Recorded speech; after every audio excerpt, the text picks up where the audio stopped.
ఈరోజే కామికా ఏకాదశి ఎంతో పవిత్రమైన విశేషమైన రోజు.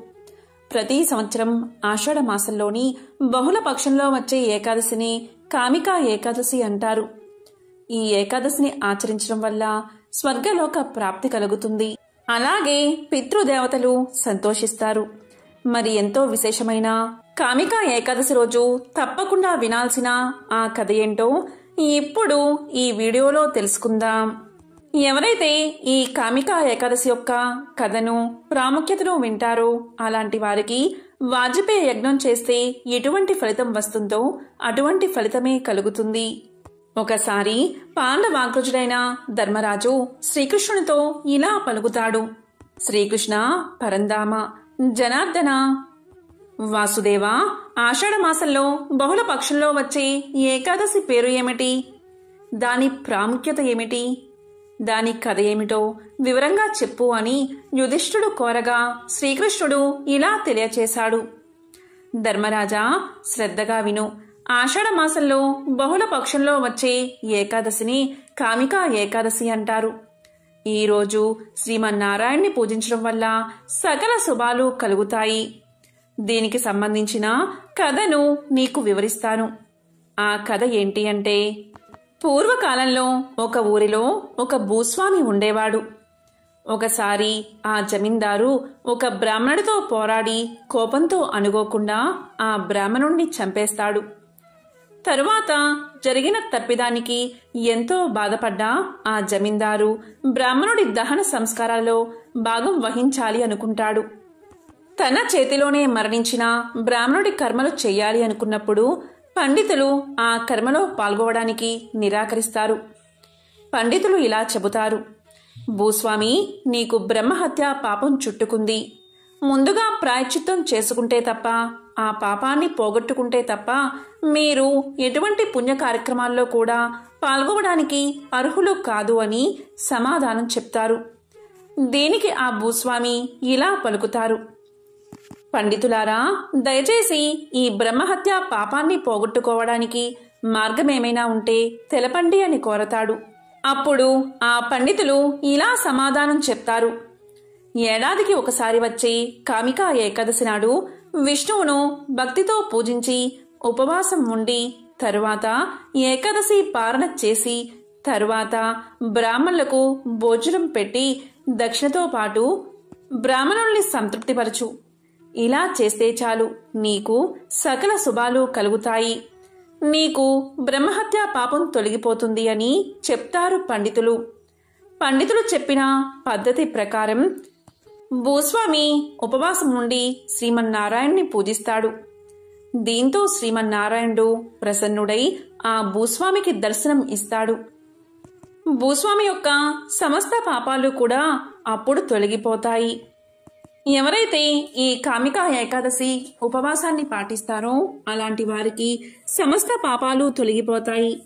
చివరకు బ్రాహ్మణుణ్ణి చంపిన పాపం కూడా తొలగిపోతుంది. ఈ ఏకాదశి కథను విన్నంత మాత్రం చేతనే వాజపేయ యజ్ఞం చేసిన పుణ్యఫలం కలుగుతుంది. అలాంటి వారు అన్ని పాపాల నుండి విముక్తులై చివరకు వైకుంఠాన్ని చేరుకుంటారు అని శ్రీకృష్ణుడు ధర్మరాజుకు తెలియచేశాడు. ఇంకా ఎంతో విశేషమైన ఈ కథను విన్నంతనే మహాపుణ్యం లభిస్తుంది. అటువంటి వారు నరకలోకానికి చేరరు, స్వర్గలోకానికి చేరుకుని వైకుంఠ ప్రాప్తిని పొందుతారు.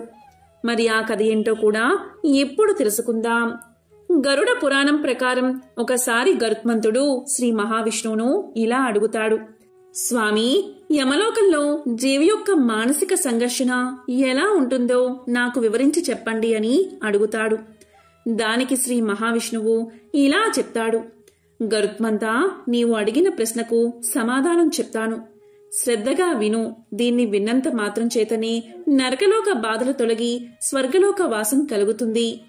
అనేక పాపాలు చేసిన వారు వారి పాప పరిహార మార్గాలు ఆచరించకుండా తమ పాపాలను పెంచుకుంటూ ఒక్క పుణ్యకార్యం కూడా చేయని వారు వారి మరణానంతరం యమలోకానికి చేరుకుంటారు.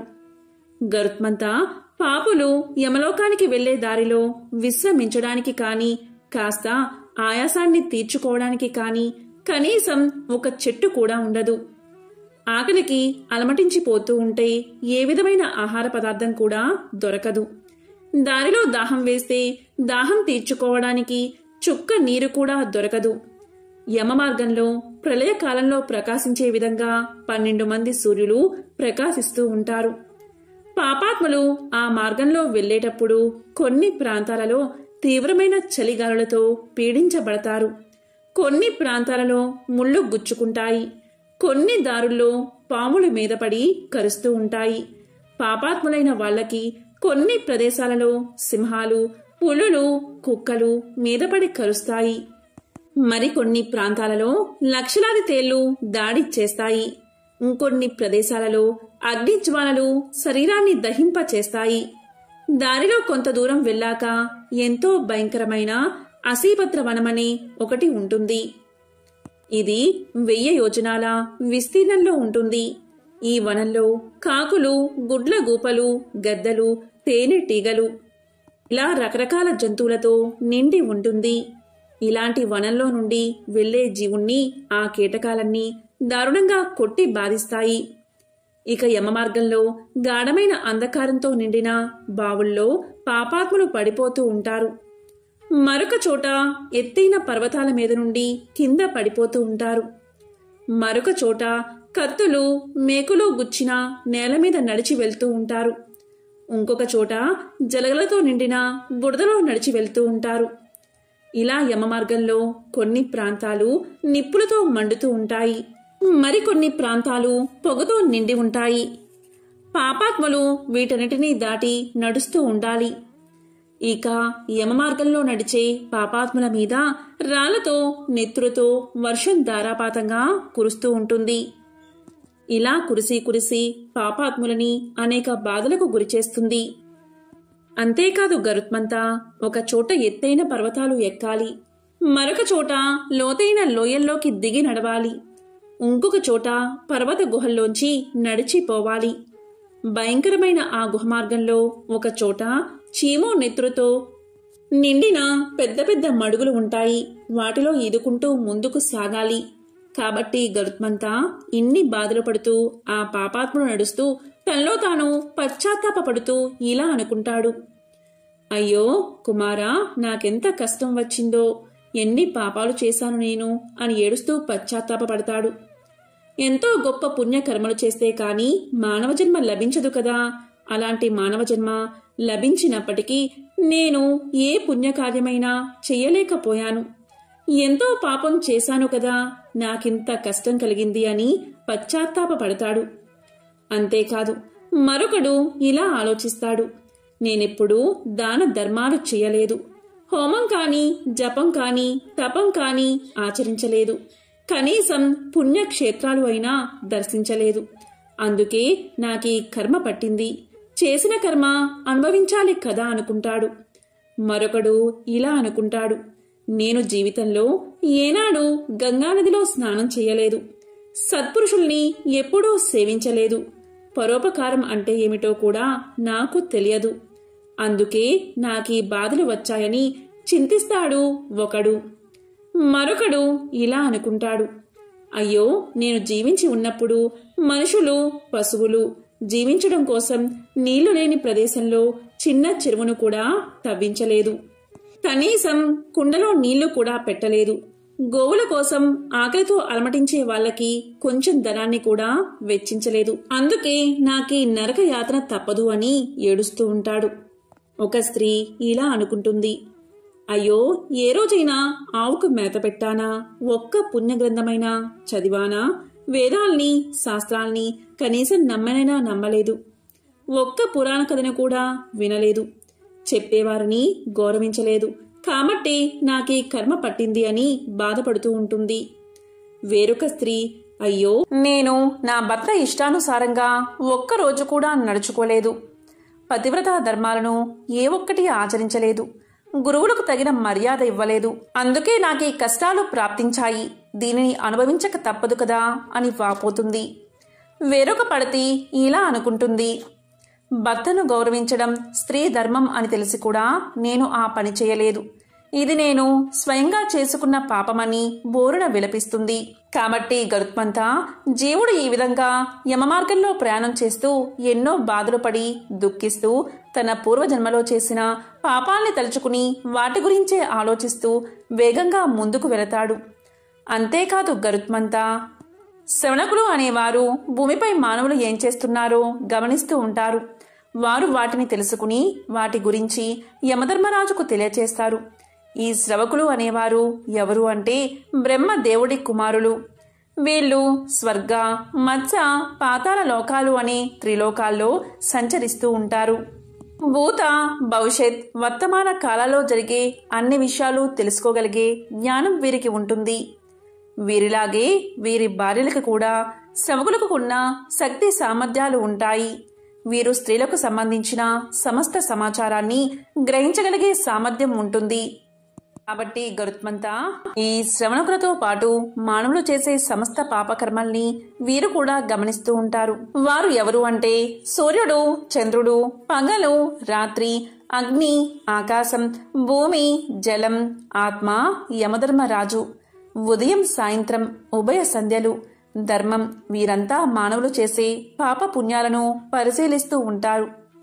ఇలా యమధర్మరాజు, చిత్రగుప్తుడు, శ్రవణులతో పాటు సూర్యాది ఇతరులు కూడా తమ తమ స్థానాల్లో ఉండి అంతా చూస్తూ ఉంటారు అని గరుత్మంతునికి శ్రీ మహావిష్ణువు వివరించాడని గరుడ పురాణం తెలియచేస్తుంది. ఈ ఏకాదశి గురించి విన్నంతనే వాజపేయి యాగం చేసిన పుణ్యఫలం కలుగుతుంది. ఈ రోజున శంఖ, చక్ర, గదాధారి అయిన శ్రీధరుణ్ణి పూజించాలి. శ్రీధరుడు అంటే ఎవరూ కాదు, నేనే అంటే విష్ణువు. అతని మాధవుడు, మధుసూదనుడు, శ్రీహరి అని కూడా పిలువబడతాడు. ఈ కామికా ఏకాదశి నాడు శ్రీధరుణ్ణి పూజిస్తే ఫలితం కాశీ పట్టణంలో గంగను పూజించడం వల్ల కలిగే ఫలితం కంటే నైమిసారణ్యంలో పుష్కర తీర్థమందు ఉన్న కేదారేశ్వర జ్యోతిర్లింగాన్ని సేవించడం వల్ల కలిగే ఫలితం కంటే కురుక్షేత్రమందు రాహుగ్రస్త సూర్యగ్రహణమందు స్నానం చేయడం వల్ల కలిగే ఫలితం కంటే 1000 రెట్ల అధిక పుణ్యఫలం కలుగుతుంది. సింహరాశి యందు బృహస్పతి ప్రవేశించినప్పుడు గోదావరిలో నాసికా త్రయంబకమున జరిగే కుంభమేళా నాడు స్నానం, దానాలు చేసినందువల్ల కలిగే మహాపుణ్యం కలుగుతుంది. అదేవిధంగా వ్యతిపాత యోగమునందు గండకీ నది యందు స్నానం, దానం వల్ల కలిగే మహాపుణ్యం కూడా శ్రీకృష్ణుణ్ణి కామికా ఏకాదశి నాడు పూజించడం వల్ల కలిగే పుణ్యం, ప్రసవిస్తున్న గోవును సామాగ్రి సమేతంగా అనగా గడ్డి, పాలబిందె మొదలగు వానితో సహా దానం చేసిన దానికి ఎటువంటి ఫలితం కలుగుతుందో కామికా ఏకాదశి నాడు వ్రతాన్ని ఆచరించిన వ్యక్తికి కూడా అటువంటి ఫలితమే పొందుతాడు. ఏ మానవుడైతే ఆషాఢ మాసంలో శ్రీధరుణ్ణి పూజిస్తాడో అలాంటివాడు 3 లోకమునందుకల్లా దేవతలను, గంధర్వులను, పాములను, ఇతర ప్రాణికోటి అంతటినీ పూజించినట్లే అవుతుంది. కాబట్టి కామికా ఏకాదశి నాడు సర్వ పాపాలను హరించే శ్రీహరిని అన్ని విధాలుగా పూజించాలి. సంసార సముద్రమున ఒడ్డు తెలియక మునిగి తేలుతున్నవారు, పాపమనే బురదలో కూరుకుపోయి బయటకు రాలేక బాధపడుతున్నవారు, వీరందరినీ ఉద్ధరించడానికే ఈ కామికా ఏకాదశి వ్రతం ఉన్నది. పాపాలను హరించుకోవడానికి ఈ ఏకాదశి వ్రతం అత్యంత పవిత్రమైనది, అలాగే ఉత్తమమైనది. ఈ ఏకాదశి గొప్పతనం గురించి నేను చెప్పడం కాదు, సాక్షాత్తుగా శ్రీహరే తెలియచేశాడు. ఆధ్యాత్మిక నిరతులైన మానవులు పొందే ఫలితం కంటే గొప్ప ఫలితాన్ని కామికా ఏకాదశి వ్రతాన్ని ఆచరించిన వారు పొందుతారు. కామికా ఏకాదశి వ్రతాన్ని ఆచరించిన మానవుడు రాత్రియందు జాగరణ కూడా చెయ్యాలి. కామికా ఏకాదశి వ్రతాన్ని ఆచరించడం మానవుడికి భయాన్ని కలిగించే యముడి దర్శనం కలగజెయ్యదు. అలాంటి వారికి మరొక చెడు జన్మ అనేదే ఉండదు. ఈ కామికా ఏకాదశి వ్రతాన్ని ఆచరించినందువల్లే చాలామంది యోగులు కైలాస ముక్తిని పొందారు. కాబట్టి శతవిధాలా ప్రయత్నించైనా సరే మనసును నిగ్రహించుకుని ఈ కామికా ఏకాదశి వ్రతాన్ని ఆచరించాలి. తులసి మొక్కను నాటి నీరు పోసి పెంచి పోషించి దాని ధనముతో శ్రీహరిని పూజించిన వారు తామరాకుకు నీరు ఏ విధంగా అంటదో అదేవిధంగా పాపాలు వారికి కూడా అంటవు.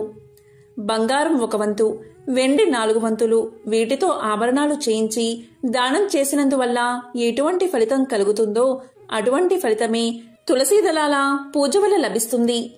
వెండి బంగారాలతో తులసీ దళాలు చేయించి పూజిస్తే దానివల్ల కలిగే ఫలితం కేవలం తులసీ దళాలతో స్వామిని పూజిస్తే కలుగుతుంది. శ్రీ మహావిష్ణువును తులసీ దళాలతో పూజిస్తే ఎటువంటి పాపకర్మలైనా కడిగేసుకున్న వారవుతారు. తులసిని చూసినంత మాత్రం చేతనే సమస్త పాపాలు తొలగిపోతాయి. తులసిని తాకినంతనే శరీరం పవిత్రమవుతుంది. తులసికి నమస్కరిస్తే చాలు రోగాలు తొలగిపోతాయి. స్నానం చేసిన వెంటనే తులసి మొక్కకు నీరు పోసిన వారిని చూసి యముడు కూడా భయపడతాడట. తులసి మొక్కను నాటి నీరు పోసి పెంచి పోషించినట్లయితే శ్రీకృష్ణ పరమాత్మ యొక్క సాన్నిధ్యాన్ని పొందవచ్చట. ఈ విధంగా భక్తి శ్రద్ధలతో పెంచి పోషించిన మొక్క నుండి దళాలు కోసి శ్రీకృష్ణుని పాదార విందాలకు సమర్పిస్తే మోక్షాన్ని పొందవచ్చట. ఇన్ని మహిమలు కలిగిన తులసిని ప్రతిరోజు నమస్కరించాలి. ముఖ్యంగా హరివారమైన ఏకాదశి నాడు శ్రీహరి సన్నిధిలో రాత్రింబవళ్లు దీపదానం చేసిన వ్యక్తి యొక్క పుణ్యం ఇంత అని లెక్క కట్టడానికి చిత్రగుప్తుడు కూడా సమర్థుడు కాదు. ఎంతో విశేషమైన ఈ కామికా ఏకాదశి రోజు శ్రీకృష్ణ పరమాత్మ సన్నిధిలో దీపం వెలిగించేవాడి యొక్క పితృదేవతలు స్వర్గానికి తరలిపోతారు. ఈరోజు ఆవునేతితో దీపం వెలిగిస్తే ఎంతో మంచిది. ఈరోజు దీపారాధన వల్ల సూర్యలోకాన్ని చేరుకుంటారు.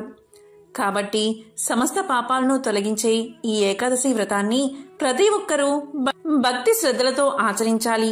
ఈ కామికా ఏకాదశి వ్రతం బ్రహ్మ హత్యాది మహాపాపాలను కూడా హరించి వేస్తుంది.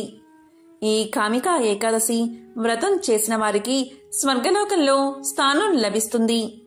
చివరకు వైకుంఠాన్ని చేరుకుంటారు అని బ్రహ్మదేవుడు నారదుడుకు చెప్పాడు అని శ్రీకృష్ణుడు ధర్మరాజుకు తెలియచేశాడు. ఈ సందర్భంగా ఒక విశేషమైన కథను ఇప్పుడు తెలుసుకుందాం. రామశాస్త్రి నగరంలో పేరున్న వైద్యుడు. ఆ నగరమున్నది ఒక నది సమీపంలో. ఆ నదికి పుష్కరాలు వచ్చిన సందర్భంగా ఒక సాయంకాలం పూట రామశాస్త్రి యొక్క చిన్ననాటి స్నేహితులు అయిన శ్రీహరి, విఠలు అతని ఇంటికి వచ్చారు. శ్రీహరి బడిలో పంతులు, విఠలు ఒక గ్రామంలో న్యాయాధికారి. రామశాస్త్రి తన మిత్రులను ఊళ్ళో ఉన్న దేవాలయాలన్నిటికీ తిప్పించి చీకటి పడే వేళకి ఇంటికి తీసుకువచ్చి తన స్నేహితులకు కూడా వంట చేయమని తన భార్యకు చెప్పి ముందు గదిలోకి వచ్చి కూర్చుని తన స్నేహితులతో కబుర్లు చెప్పసాగాడు. రామశాస్త్రి తన 2 స్నేహితులతో ఇలా అన్నాడు. అతను తన విధిని నిర్వహించడంలో ఒకసారి అక్రమంగా ప్రవర్తించిన మాట తన స్నేహితులతో ఈ విధంగా చెప్పాడు. మా ఊళ్ళో ఒక గొప్ప ధనికుడు నెలలా విందు చేసి దానికి గొప్పవాళ్ళను మాత్రమే ఆహ్వానించేవాడు. ఒకసారి నాకు కూడా ఆహ్వానం వచ్చింది. ఊళ్ళోని గొప్పవాళ్ళ చిట్టాలో నా పేరు కూడా దక్కింది కదా అని ఊరి పెద్దలను పరిచయం చేసుకుని నేను కూడా నా వృత్తిలో బాగా పైకి రావచ్చని ఎంతో సంతోషించాను. నాకు ఉన్నంతలో మంచి బట్టలు కట్టుకుని విందుకు బయలుదేరబోతూ ఉండగా ఒక పెద్దావిడ ఎంతో గోలగా ఏడుస్తూ నా కాళ్ల మీద పడి నా మొగుడి ప్రాణం నువ్వే కాపాడాలి బాబూ అని నన్ను వేడుకుంది. నేనేమో ఈ పేదరాలి మొగుడికి వైద్యం చేస్తే నాకు లాభం ఉండదు అని తలచి నేను తొందరగా పని మీద వెళ్తున్నాను అని చెప్పి వెళ్లిపోయాను. అయితే ఏదో అవాంతరం వచ్చి ఆ రోజు ఆ విందు వాయిదా పడింది. వెంటనే నేను ఇంటికి తిరిగి వచ్చి ఆ పేదరాలి ఇల్లు కనుక్కుని వెళ్లేసరికి అంతా మించిపోయింది. సమయానికి చికిత్స జరగక ఆమె భర్త చనిపోయాడు. ఈ ఒక్క సందర్భంలో తప్పితే నేను నా విధి నిర్వహణలో ఎప్పుడూ పొరపాటు చేయలేదు అన్నాడు రామశాస్త్రి. ఇక బడిపంతులు అయిన శ్రీహరి తన స్నేహితులతో ఇలా చెప్పాడు. నీలాగే నేను కూడా ఒకసారి నా ధర్మాన్ని అతిక్రమించాను. దాని గురించి చెప్తాను వినండి అని ఇలా చెప్పసాగాడు. నేను పనిచేసే జమీందారుగారి బడిలో జమీందారుగారి అబ్బాయి చదువుకునేవాడు. అది కూడా తమ బడే కనుక చదువు విషయంలో అశ్రద్ధ చేస్తూ కూడా విద్యార్థుల్లో మొదటివాడుగా ఉండేవాడు. ఆ బడిలో ఒక రైతు కొడుకు చేరాడు. వాడు చాలా చురుకైనవాడు. ప్రతి విషయంలో వాడు జమీందారుగారి అబ్బాయిని మించి ఉండేవాడు. అందుచేత జమీందారుగారి అబ్బాయి ఆ రైతు కొడుకును బడి నుంచి పంపేయమని నన్ను కోరాడు. వాడు చెప్పినట్లు చేయకపోతే నా ఉద్యోగం ఎక్కడ ఊడిపోతుందో అని నేను ఆ రైతు కొడుకును చెప్పని పాఠశాలలో ప్రశ్నలు వేసి ఆ పాఠాలు ఇంకా చెప్పలేదు అన్నందుకు వాడి మీద ఎంతో ఎత్తున లేచి వాడిని ఒకనాడు బడి నుంచి వెళ్లగొట్టాను. రైతుకు తన కొడుకుకు జరిగిన అన్యాయం గురించి తెలుసు. అయినా అతను మెదలకుండా ఊరుకున్నాడు. ఆ విధంగా చదువుకుని పైకి రావాల్సిన రైతు కొడుకు తండ్రితో పాటు పొలం పనులు చేసుకోవాల్సి వచ్చింది అని తెలియచేశాడు రెండవ స్నేహితుడు.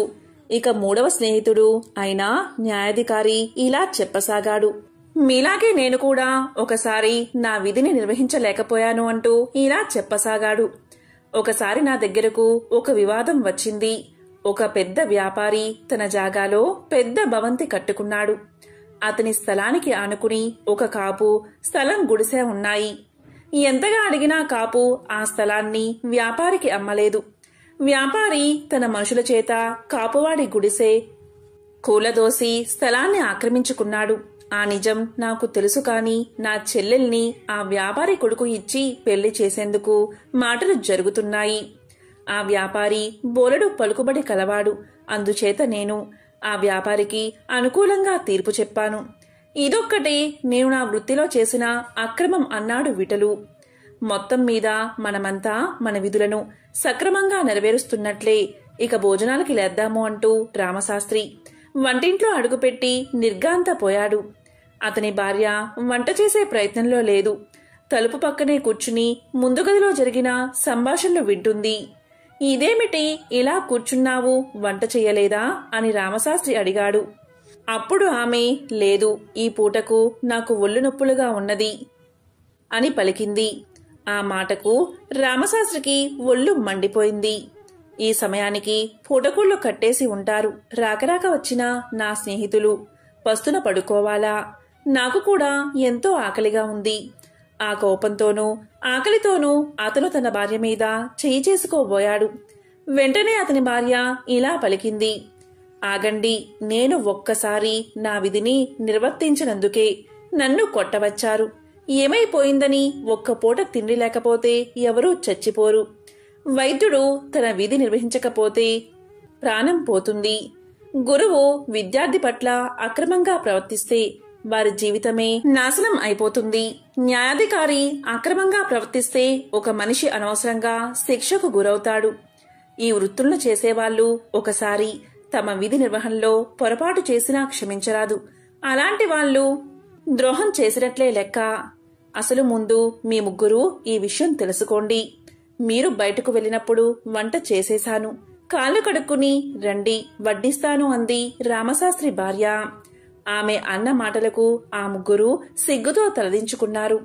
కాబట్టి ఎంతో పవిత్రమైన ఈ రోజు ఈ కథను విన్నా, చెప్పినా, చదివినా సకల శుభాలు కలుగుతాయి. జన్మల దోషాలు తొలగి కోటి జన్మల పుణ్యం వస్తుంది.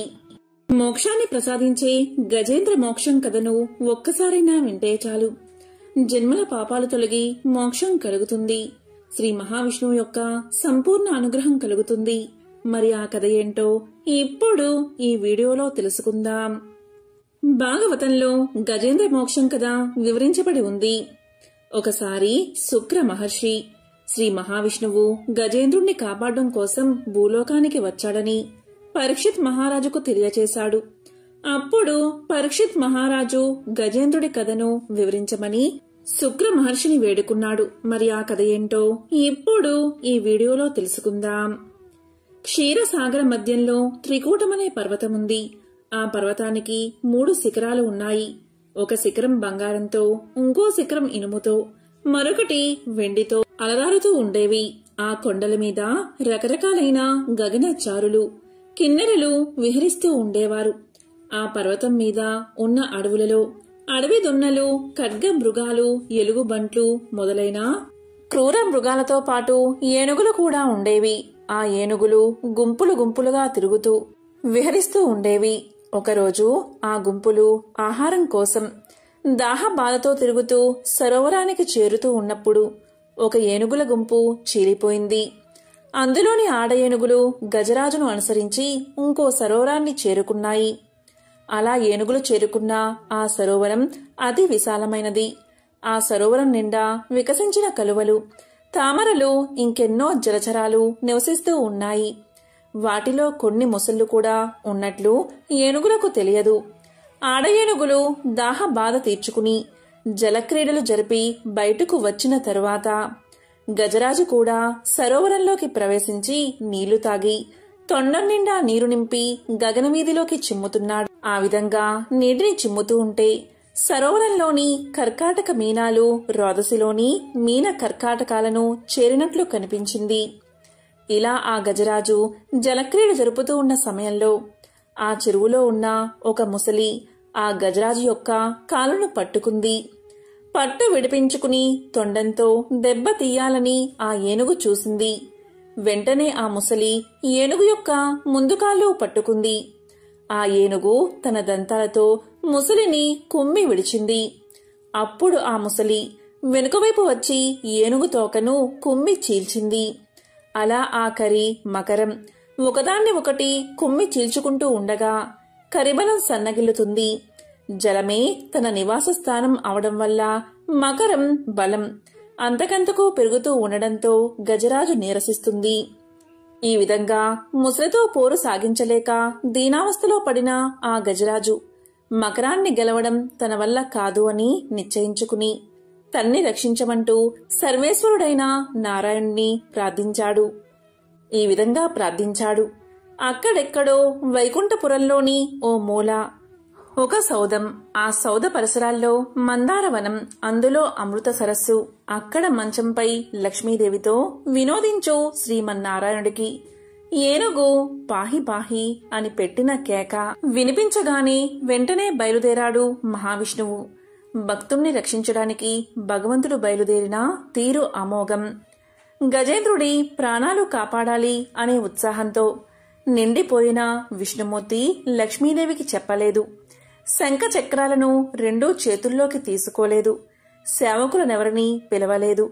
గరుడ వాహనాన్ని సిద్ధపరుచుకోలేదు. చెవిదుద్దు వరకు జారిన జుట్టు చక్కదిద్దుకోలేదు. ప్రణయ కలహంలో ఎత్తిపట్టిన లక్ష్మీదేవి కొంగైనా వదల్లేదు.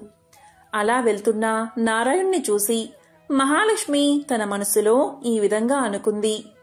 ఏ దుష్ట దుశ్శాసనుడు కబంధ హస్తాల్లోనైనా చిక్కుకున్న ద్రౌపదీదేవి వంటి ఇల్లాలు మొరపెట్టుకుంటుందా? మళ్లీ పరమమూర్ఖుడైన సోమకాసురుడు వేదాలను దొంగలించడానికి వచ్చాడా? అసురులు అమరావతిపైకి దండెత్తి వస్తున్నారా? ప్రహ్లాదుడు వంటి భక్తులను హింసించే హిరణ్యాక్షుడు మళ్లీ బయలుదేరాడా అని సంశయించి ఆయన వెంట బయలుదేరింది. ఆ విధంగా గజరాజు ఉన్న సరోవరాన్ని చేరుతూనే తన సుదర్శన చక్రాన్ని విడిచిపెట్టాడు మహావిష్ణువు. ఆ సుదర్శన చక్రం విస్ఫులింగాలు చిమ్ముతూ మరుక్షణంలో సరోవరంలోకి ప్రవేశించి ఆ ముసలి తలను ఖండించింది. వెంటనే గజేంద్రుడు ఊపిరి పీల్చుకుని కొల నుండి బయటకు వచ్చి కరణీ బృందాన్ని చేరి సంతోషంతో తొండం ఎత్తి పలకరించాడు. అప్పుడు శ్రీహరి తన శంఖాన్ని పూరించాడు. ఆ పాంచజన్యపు ధ్వని శత్రుజనానికి హృదయ విదారకం, సజ్జనులకు ఉల్లాసభరితాన్ని కలిగిస్తుంది. అప్పుడు నారాయణుడు తన కర స్పర్శతో ఆ కరిని అనుగ్రహిస్తాడు. ఆ అనుగ్రహంతో ఆ గజరాజు వైకుంఠాన్ని చేరుకుంటాడు. నిరంతరం ఎవరైతే శ్రీహరిని స్మరిస్తారో వారిని ఎప్పుడూ నేను విస్మరించను అని శ్రీదేవికి చెప్పగా ఆ లక్ష్మీదేవి దీనుల మొరవిని వారిని రక్షించే శ్రీ మహావిష్ణువుతో రావడం కంటే భాగ్యం ఏముంటుంది అని అనుకుంటుంది. గజరాజు నీటి నుండి తామర పుష్పాన్ని తీసుకువచ్చి స్వామివారి పాదాల దగ్గర పెట్టి నమస్కారం చేసింది. ముసలి చనిపోయినప్పుడు అందులో నుండి ఒక గంధర్వుడు వచ్చి గంధర్వ లోకానికి వెళ్లిపోయాడు.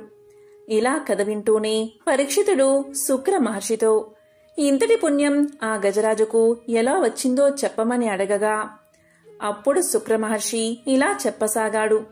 ఒకప్పుడు ద్రవిడ దేశాన్ని పరిపాలించే రాజు ఉండేవాడు.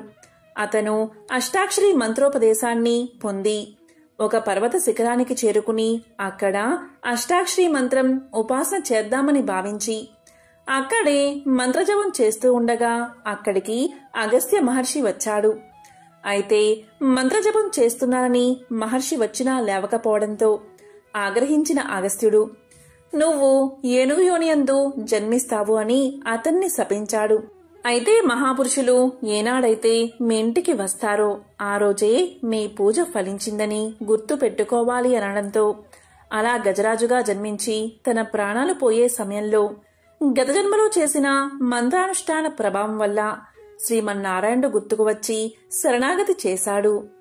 ఇక గంధర్వుడి విషయానికి వస్తే, గంధర్వుడు ఒకరోజు గంధర్వ కాంతలతో నీటిలో నిలబడి స్నానం చేస్తూ ఉండగా అక్కడికి బాగా చిక్కిపోయిన ఒక మహర్షి రాగా అతన్ని అపహాస్యం చేశాడు ఆ గంధర్వుడు.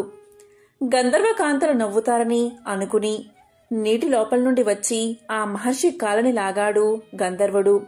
దీంతో మహర్షి నీటిలోకి పడిపోయాడు. అప్పుడు ఆగ్రహించిన మహర్షి, నీకు నీటి అడుగు నుండి వచ్చి కాలులాగే అలవాటు ఉంది కనుక అలా చేసే ముసలివై జన్మించమని శపించాడు. ఆ విధంగా సుదర్శన చక్రంతో తల నరకబడగా అతనికి శాప విమోచనం కలిగింది. అందుకే గంధర్వుడయ్యి గంధర్వ లోకానికి వెళ్లిపోయాడు. ఈ విధంగా గజేంద్ర మోక్షం కథను శుక్ర మహర్షి పరీక్షిత్ మహారాజుకు తెలియజేశాడు. ఈ విధంగా భాగవతంలో చెప్పిన కథలన్నీ ఒక ఎత్తు అయితే గజేంద్ర మోక్షం ఒక ఎత్తు. ఎవరైతే ఈ గజేంద్ర మోక్షం కథని శ్రద్ధగా వింటారో వారి పాపాలన్నీ పరిహరించబడతాయి. ఐశ్వర్యం కలిసి వచ్చి దరిద్రం తొలగిపోతుంది. గ్రహదోషాల వల్ల కలిగే పీడలు తొలగిపోతాయి. ఓం నమో నారాయణాయ.